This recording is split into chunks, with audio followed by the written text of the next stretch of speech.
ఇప్పుడు జగన్మోహన్ రెడ్డిని ఇప్పుడు ఒక రాష్ట్ర సీఎం కదా, మరి అతను పట్టుకొని పవన్ కళ్యాణ్ నా 4 పెళ్ళాం అన్నాడు, తొక్కేస్తాను జగన్ అంటున్నాడు. ఇవన్నీ ప్యాకేజీ కోసం పిఠాపురంలో ఓడిస్తారు మరి పిఠాపురం లచ్చోడ్లో గెలుస్తాడు పవన్ కళ్యాణ్ అంటారు. వంద జ్యోతుడు ఈసారి ఖచ్చితంగా ఓడిస్తారు. ఓడిస్తాడు అంటారు. నాకు తెలిసి ఒక సీటు కూడా రాదు. పవన్ కళ్యాణ్ ఒక సీట్ కూడా రాదా? రాదు. మరి పవన్ కళ్యాణ్ జగన్ గెలవని అన్నాడుగా. అంటారండి, 100 అంటాడు. పిఠాపురంలో ఓడిపోతాడు. ఎక్కడ పోటీ చేసినా ఓడిపోతాడు. మరి ఇంకేమైనా జగన్ పని అయిపోయింది, గెలిచేది మనమే అన్న నారా లోకేష్ అట్లా అనాలగా. అంటే ఒకటండి, 1 సైడ్ ఓటింగ్ జరిగింది. వన్ సైడ్ ఎవరు జరిగింది అంట ఓటింగ్? వైసీపీకి. మరి వాళ్ళకి వేయరంటావా వాళ్ళకి ఓట్లు? ఎవరు ఇటు 1 సైడ్ ఓటింగ్ జరిగిద్ది.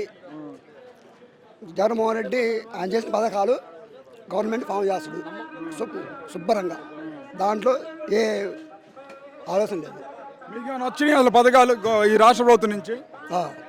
ఏమొచ్చినాయి? నాకు 2 అమ్మాయిలండి. పెద్ద అమ్మాయికి ఫీజు పేమెంట్, చిన్న అమ్మాయికి అమ్మఒడి. ఇబ్బంది లేదు. ఇప్పుడు నాకు ఇల్లు లేదండి. జగనన్న కాలనీలో ఇల్లు వచ్చింది. ఎంత ఇచ్చారు నీకు స్థలం? సెంట్ అండి. మరి ఆ సెంట్ ఏం చేయను, ఇది దేని పనికి వచ్చింది? సమాధికి కూడా పనికిరాదు అన్నారు కదా తెలుగుదేశం వాళ్ళు. అసలు మా పేదవాళ్ళకి అదే మాకు దండం పెట్టుకున్నావు జగన్కి.